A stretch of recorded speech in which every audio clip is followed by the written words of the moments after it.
And most of all, we see the possibilities of the community and all the young people here.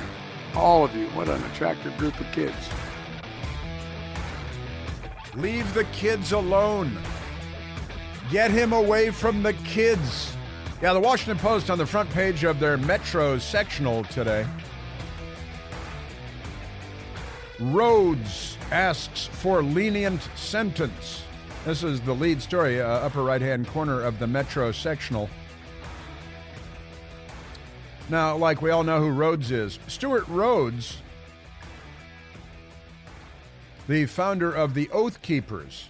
He served in the United States Army in airborne training. About 7 months in, he had a back injury and was honorably discharged from the military. Here's a guy who went to UNLV, University of Nevada, Las Vegas, and he got his law degree at Yale University. And according to some things, he's been disbarred because, the left doesn't like him, I think. Oath Keepers. Rhodes asked for a lenient sentence. Hearing nears for January 6th. Conspirator. He's a conspirator. DOJ seeks 25 years in prison for Oath Keeper founder. Attorneys for Stuart Rhodes urged a judge to sentence him to far less than the 25-year prison term sought by federal prosecutors under Joe Biden's Merrick Garland, Attorney General, and the corrupt FBI, for seditious conspiracy in a January 6, 2021 Capitol attack, asking for a penalty of time served, or roughly 16 months behind bars. He's been in jail since he was arrested immediately after January 6th, with no release, no bail, citing his military service and his founding of the leadership of the Oath Keepers, a far-right extremist group. Really? Have they stabbed and shot and killed as many people as Black Lives Matter? Have they burned and looted and sacked and plundered as many cities and businesses as Black Lives Matter? Are stores across America locking down socks and shampoo and detergent because of the Oath Keepers? Was the seditious conspiracy comparable to the seditious conspiracy launched by Mike Morell, the former Michael Morell, the former acting CIA director and deputy director of the CIA, when he sent that letter to John Brennan and all those other phony, corrupt pseudo-intelligence officials that signed on to that seditious conspiracy letter that claimed that the Hunter Biden laptop and the contents therein were part of a Russian disinformation program? No, the seditious conspiracy here, and the most seditious conspiracy I think I've seen in my lifetime in the United States of America, is the U.S. intelligence community. Did you see that Robert F. Kennedy Jr. is saying that the CIA was behind the assassination of John F. Kennedy? Did you see this? Robert F. Kennedy Jr. said his uncle, John F. Kennedy, November 22nd, 1963, Dealey Plaza, Dallas, Texas, says that the CIA was involved. And, the CIA still hasn't released the documents, even though Congress ordered. And this is a great irony as I digress all over the place. But if you're looking for a seditious conspiracy, look no further than that letter signed by 51 crooked intelligence officials. That actually affected the outcome of our presidential election. We paid the CIA to tamper in elections overseas. They decided to, once you put, John Brennan, again, who voted for the Communist Party candidate, Gus Hall, for the presidency of the United States, and was appointed CIA director by Barack Obama, whose mentor as a teenager was Frank Marshall Davis, a card-carrying member of the American Communist Party. And then the whole plot was instigated by a senior official inside the Biden campaign, who happens to be the Secretary of State now.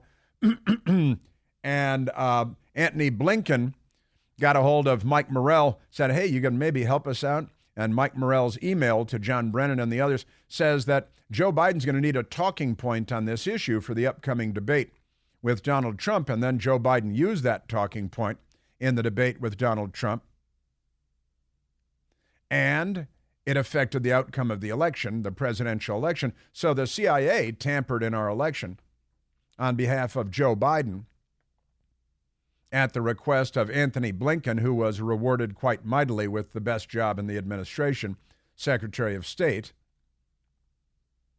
and Mike Morrell, former acting director of CIA and deputy director of CIA, along with former director of CIA and Communist Party voter John Brennan, put out this letter, the Felonious 51, told by a caller last week that one of them had recanted, but they signed on at the time.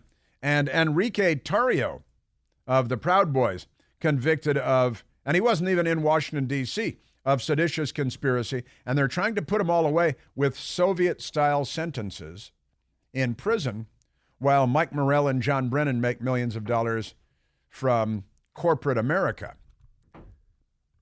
And Benito Mussolini described fascism as the merger between state and corporations. What do we have here? Just saying, just saying.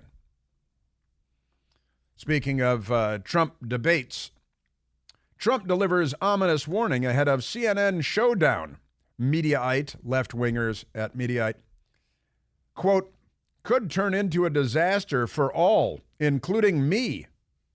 Donald Trump is quoted as saying, could turn into a disaster for all, including me. We had a fun idea on the Newsmax show last night that President Trump should go to Fox News, tell them to hold a presidential debate as long as Tucker Carlson is the moderator.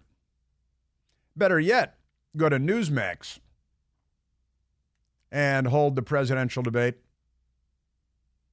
as long as Tucker Carlson is the moderator. He's technically under contract, Tucker Carlson is, with Fox News until, I think, February of next year. Former President Donald Trump promoted CNN's town hall he is set to participate in on Wednesday, but could not resist insulting the network and suggesting some sort of a deal since announcing the event last week to be moderated by rising star Caitlin Collins. This is the Circle Fest extraordinaire in the American left-wing news media. Really? Caitlin Collins is a rising star on a cable network that, yeah, sure. CNN has received criticism from progressive precincts, that is to say left-wing radicals, over giving a platform to the former president because they're fascists. The former president of the United States. Of course, they shut him down on Twitter, didn't they? Again, see Benito Mussolini's definition of fascism.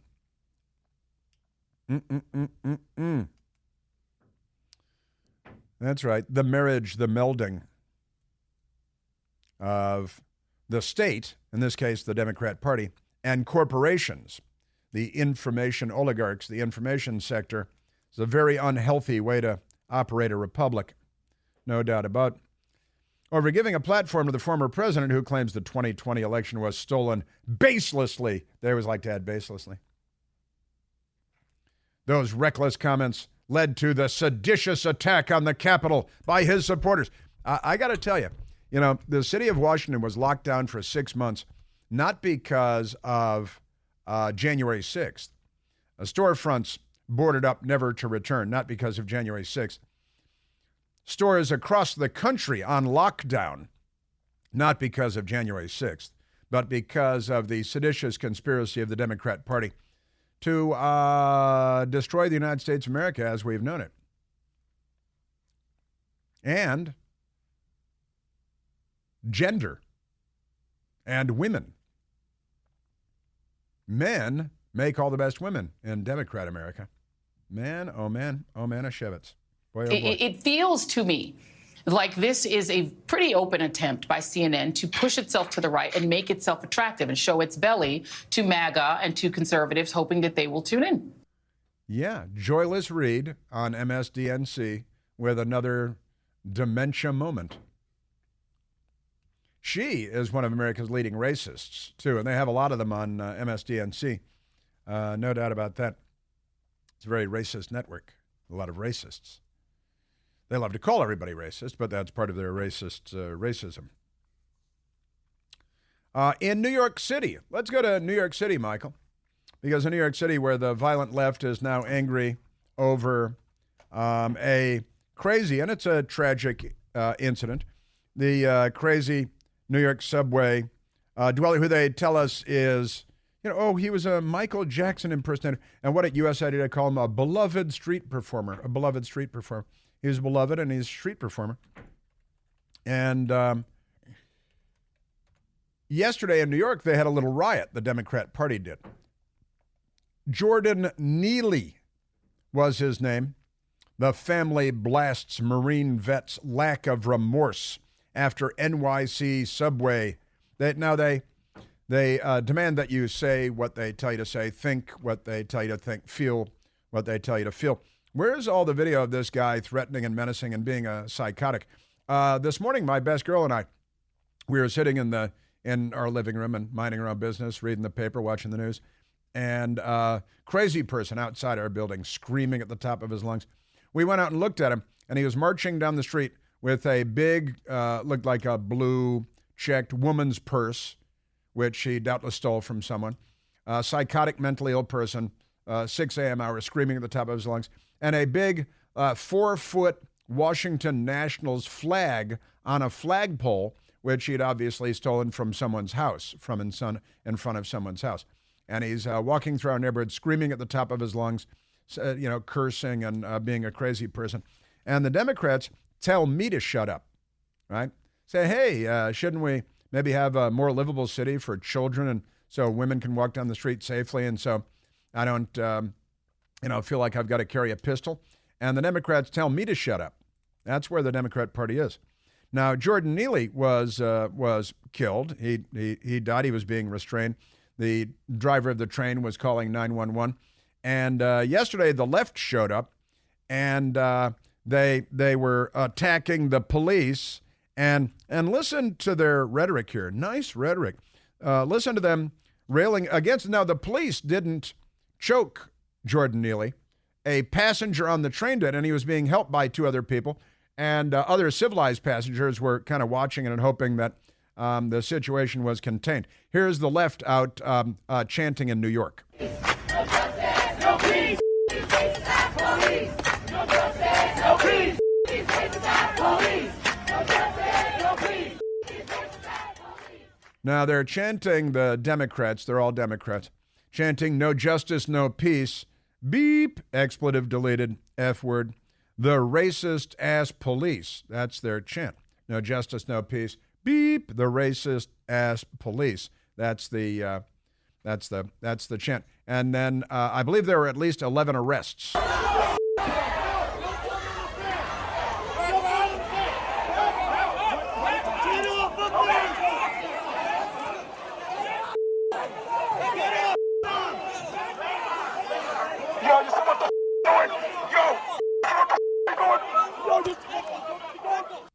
Here's Jordan Neely had been arrested 42 times, and the Democrats want more of him on the street. Oh, no, he was an innocent, benign, beloved street performer who impersonated Michael Jackson. Yeah, right, and Charles Manson played the guitar, but that's not really his defining feature. And he was actually wanted on a warrant at the time that he was killed for bashing a 67-year-old woman in the head and causing permanent damage to her, I believe permanent brain damage to her, Jordan Neely, and he's the hero of the story. Right? George Floyd, St. George Floyd, hero of the story. The Democrats love crime and criminals and hate the police. And the police had nothing to do with this, except that the Democrats prevented them from being on the subway and defunded them and indict them. 42 times arrested, wanted on a warrant at that time for beating a woman's brains in. No justice, no peace, beep, the racist ass police is the chant. And that's perfectly mainstream Democrat Party stuff.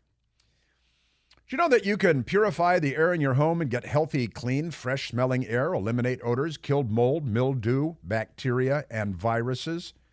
The Eden Pure Thunderstorm Air Purifier uses Oxy technology. Oxy technology naturally sends out O3 molecules. O3 molecules seek out and destroy odors and air pollutants in your home and office. doesn't mask them or cover them up like spray cans. It eliminates them. It's called the thunderstorm because it purifies the air in your home and provides you with pure, fresh air just like after a thunderstorm. And right now, you can save $200 American on an Eden Pure Thunderstorm 3-pack for whole home protection. You're going to get 3 units for under $200. That's a fraction of the cost compared with other air purifiers. Some can go for more than $600 each. You can put one in your basement, your bedroom, your kitchen, anywhere that you like to breathe clean, fresh air. And with this special offer, you're getting 3 units for under $200. All you have to do is go to EdenPureDeals.com, put in the discount code Chris to save $200. That's EdenPureDeals.com. The discount code is Chris, and shipping is free. Yeah. Yes. What is it with the Democrats loving crime and criminals? They think it's generous. It is for the criminals, but not for society and for your grandmother and your daughter and for yourself.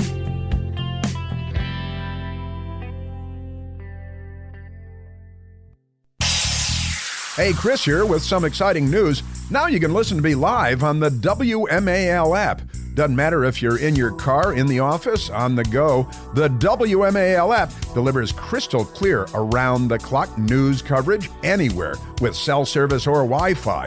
So don't miss a second of your favorite shows. Download the WMAL app today on the Apple App Store or at Google Play Store.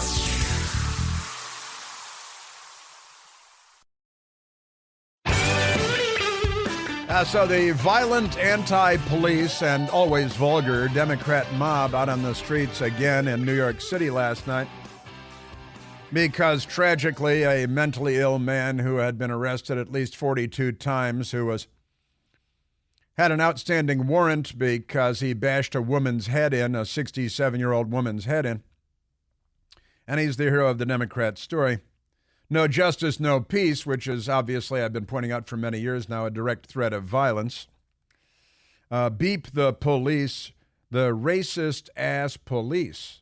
Now, what the police have nothing to do with this. It wasn't the police officer was not involved in this, but they are just fundamentally anti-police, and the Democrat Party has instigated all of this. CBS News this morning. Jordan Neely subway chokehold death. 11 protesters arrested. Molotov cocktail found, says NYPD. And here's a photograph of the Molotov cocktail. Now, what do you think the Democrats were planning on doing with the Molotov cocktail? An incendiary device, a firebomb. Well, I guess I don't want to leap to any conclusions here, but I think they were planning on firebombing something. Just a wild guess.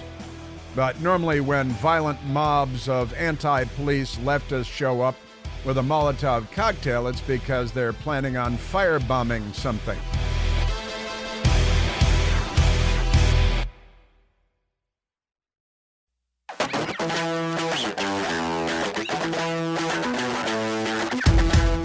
He's on the subway impersonating Michael Jackson, who was close to me. As you know, Michael used to come up to National Action Network. I preached Michael's funeral.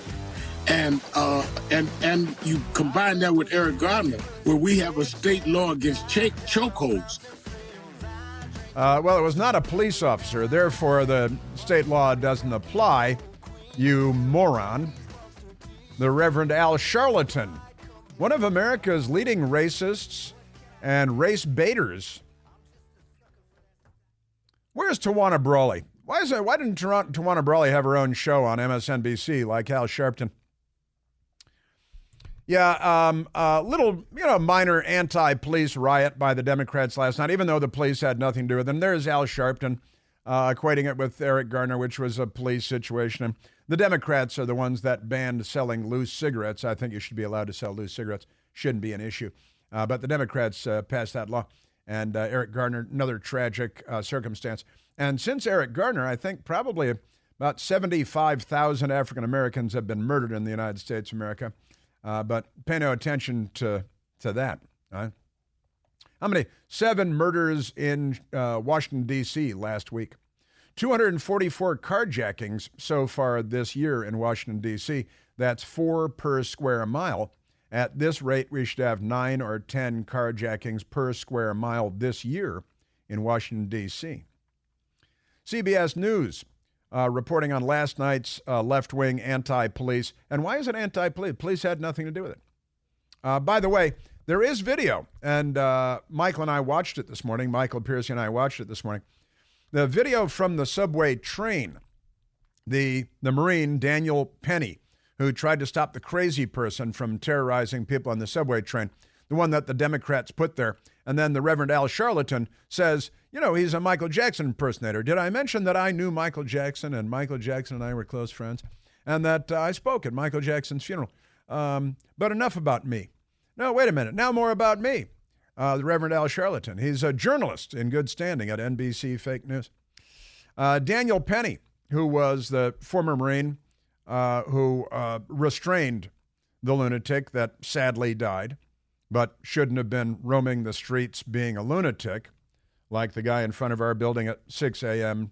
this morning. And there's another man on the train who was helping Daniel Penny to restrain the lunatic, right? Who's a beloved street performer, Michael Jackson impersonator. Yeah, right. Not quite. Not quite. You know, it's James Earl Ray was also a Democrat Party presidential campaign volunteer. But that's not the headline. You know, that's not the first line in his obituary. And he was for George Wallace's presidential campaign, who was a Democrat who stood in the schoolhouse door. And all of the people that stood in schoolhouse doors were Democrats, just in case you were wondering about that. So Daniel Penny and another man, and the other guy who's helping him is a black guy, just by the way. And the other guy, I think he said that he was in the Army, right? He said he was in the Army in the video. And he was a New Yorker, a black guy. He's on the train with Daniel Penny. Daniel Penny went to restrain the Neely, Jordan Neely. And the other guy, who's a black guy, keep saying it, was helping to restrain him. And then when Jordan Neely was apparently knocked out, Daniel Penny, the Marine that was choking him, former Marine that was choking him, attempted to render life-saving assistance along with the other gentleman there, who, again, is an African-American man, who I believe said that he served in the Army. And they were trying to, no, don't lay him on his back, turn him on his side. And there's video of this that the news media is not showing, right? Because it might be exculpatory. And they withhold exculpatory information, videotape, data, when it comes to people that they're busy lynching, because our news media is not in the journalism business anymore. They're in the left-wing politics business. And so they, I just watched it, and they, there have been 27 people murdered, just murdered, not people trying to restrain them and accidentally leading to their death. 27 people murdered in the last whatever number of months in New York City. And Al Sharpton didn't talk about one of them. And the news media didn't cover any of them. And none of them certainly made national news. But now they've got something they can racially polarize, the Democrat Party, the party of Jim Crow. So Daniel Penny and another man attempting to render medical assistance. And by the way, there are other passengers on the train that thanked them and jumped in to offer help as to what they can do to keep the crazy man alive, because it wasn't murder. It wasn't attempted murder. It was an accidental homicide because the Democrats put all these crazy people on the street. And I got it everywhere you go. I was out with a couple of friends in D.C. 5 nights ago. Less than that, actually. It may have been Sunday. And it's all a blur. And we came outside of the place, a rooftop place, beautiful day on Sunday. And first, one completely insane screaming person in a foreign language, you could tell he was cursing, but in a foreign language, flailing his arms about with a nice family, a man and woman in their 30s with like 3 little kids. And they were terrified by this screaming person flailing his arms about and storming and stomping on the street. And he's very severely mentally ill and a danger to himself and to others. And that went by like this. And as we stopped to comment on that, a second completely insane, crazy person screaming at the top of his lungs, this one in English, came storming by us. And this is all, this is what the Democrat Party tells us we should just shut up and live with, right? And again, I played the audio of John F. Kennedy when he was president, 1963, saying we had 530,000 people in mental institutions when the population of the country was 180 million people. Now we have 330 million people, and we have, according to the Washington Post, maybe 40,000 people in mental institutions. Do you know where the rest of them are? I know the government did a bad job of running mental institutions, but CBS News has the story about the Democrats and their anti-police thing last night. Molotov cocktail found, at least 11 arrested in protests over Jordan Neely's death. Really? Was it a peaceful protest? They arrested 11 people and found a Molotov cocktail at the peaceful protest? They call it a protest. That's what they call it. At least 11 protesters were arrested as they clashed with authorities, that is to say, assaulted the police. In New York City on Monday night, they use euphemisms all over the place because it's not January 6th. During demonstrations, their and their protests clashed with authorities over the killing of Jordan Neely, who was choked to death on the F train earlier this month. I love the fact that they keep citing the F train, like anybody cares what the letter of the train was in New York City, like we all ride the F train. Crowds of protesters, just protesters, gathered outside the subway station, Manhattan Soho neighborhood, where Neely was killed on May 1st, May Day. CBS News reported authorities stopped traffic in the surrounding area. No, the protesters stopped traffic. But the authorities, they say, stopped traffic because they were protecting the protesters. And then the protesters attacked the police, and they're chanting vulgarities and beep the racist police, racist ass police. Authorities stopped traffic in the surrounding area and made several arrests, taking some protesters into custody who were bleeding from their heads. Probably self-inflicted, I'm thinking. Police estimated more than 150 people were involved in the demonstration. NYPD Chief of Department Jeffrey Madry acknowledged protesters' right to demonstrate. Really? We had to put that in the third paragraph of the CBS News piece? Over, quote, the senseless death, end quote, of Neely. But said in a news conference late Monday that people in the crowd had broken the law, no kidding, including by bringing weapons, multiple weapons, plural, and dangerous substances to the demonstration. Why was Hunter Biden there? Madry noted specifically authorities found a Molotov cocktail at the intersection where the crowd had gathered for the protest. And here's a picture of the Molotov cocktail. And that's a firebomb, and that means you were planning on firebombing something, because that's why you bring a Molotov cocktail. That's why you make a Molotov cocktail in a glass bottle with the rag and the flammable fluids. And then, you whip out your big lighter and you hurl it and it blows up. And then we're a third world country. And this is all not because the police were involved, but because citizens were involved. And again, you look at the videotape, and other passengers on the train were thanking Daniel Penny and the as yet unnamed African-American gentleman that was assisting in restraining the lunatic. I've talked to the DA's office. They must investigate and prosecute to the full extent of the law, or we're back to Bernard Goetz. And if you want to be more recent, to Eric Gardner. This is a fusion of both offenses. It's a fusion of both. It's a fusion of both offenses. He is a $1 million journalist at NBC News, and I want him to go back to the purple velour tracksuits. I really do. I had more respect for him during the purple velour tracksuits. All right, I know I'm talking a lot about this, but it's big stuff. It honestly is. And then, of course, the White House keeping the New York Post out of their event at the White House complex yesterday because they're punishing media that doesn't toe the party line. And the New York Post doesn't toe the party line. Pretty amazing stuff. Yes, sir. Yeah. And let's go to number 17, cringe.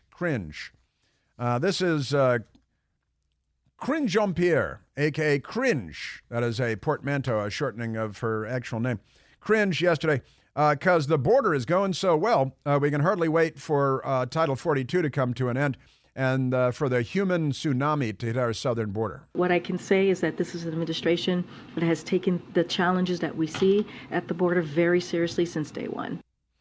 Yeah, they take it very seriously, and they had, just as they have since day one.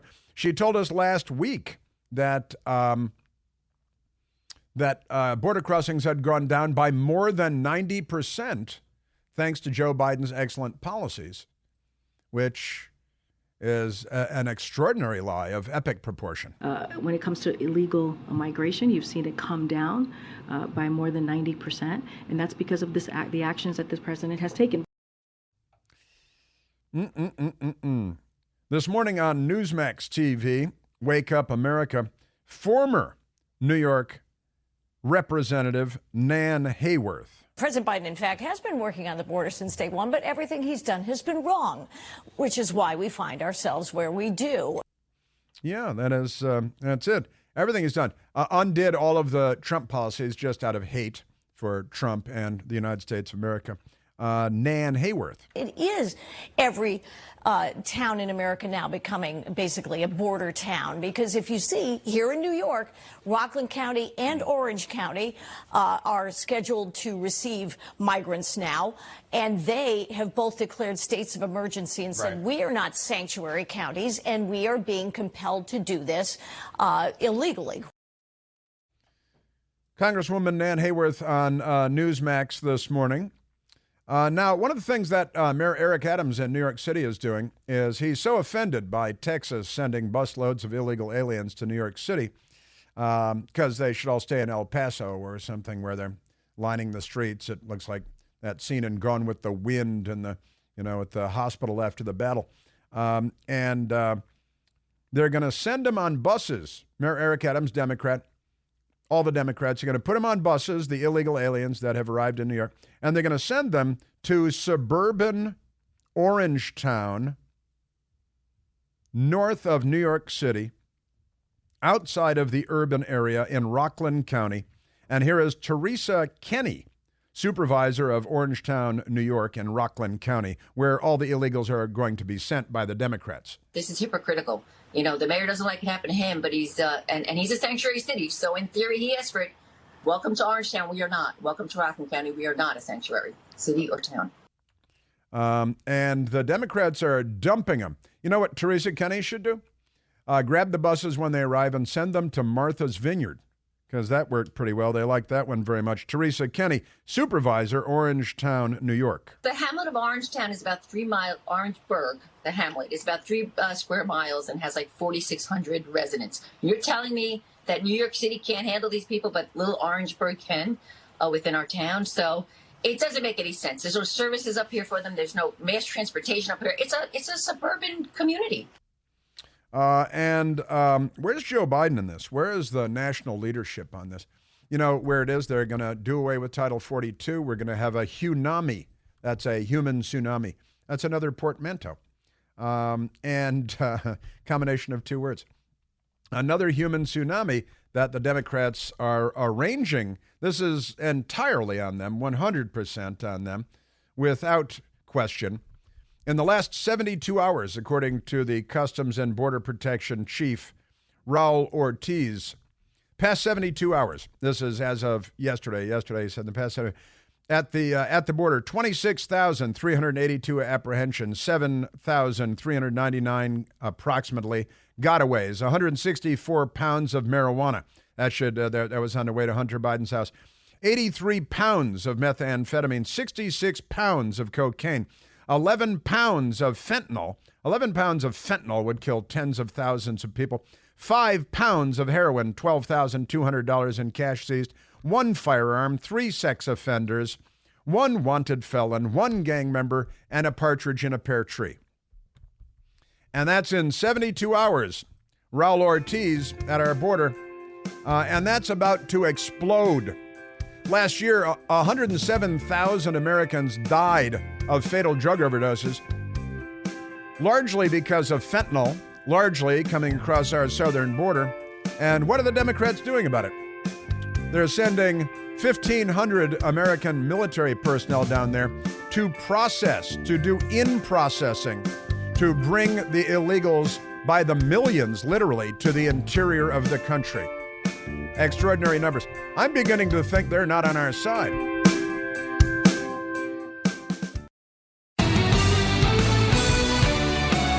The Daily Mail has the story, and the Washington Post does not.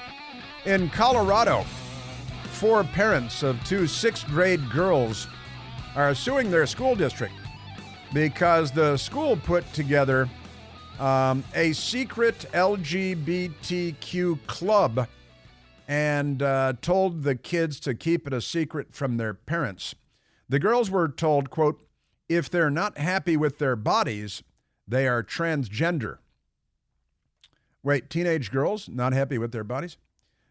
Nick and Linnea Jurish and Jonathan and Aaron Lee are taking legal action. They sued members of the staff, their Poudre school district, because the school district put together a secret LGBTQ club and instructed the kids to keep it a secret from the parents. And in the club, they instructed them that as teenage girls, if they're not entirely happy with their bodies, that's probably because they're boys trapped inside of girls' bodies. But don't tell your parents. The activities of the Gay Straight Alliance, GSA, were not known to the parents, and those who headed the club's meetings actively encouraged students to keep talks about polyamory, puberty blockers, transgenderism, gender identity, sexuality, suicide, and name and pronoun changes, a secret from their parents. Now, these people should be in handcuffs. This is child abuse extraordinaire, honestly. And this goes back to the, don't be critical of someone just because they want to have sex with a 5-year-old. Teachers also invited substitute teacher Kimberly Chambers, who is the executive director of the Supporting Pride Learning and Social Happenings, which the acronym for which is SPLASH. Organization seeks to educate school-age children on the topics of sexuality and gender identity. They're coming for the children. 6th-grade girls. If you're not happy with your body as a 6th-grade girl, it's because you're transgender. So they teach them in the secret LGBTQ club in junior high. Democrats.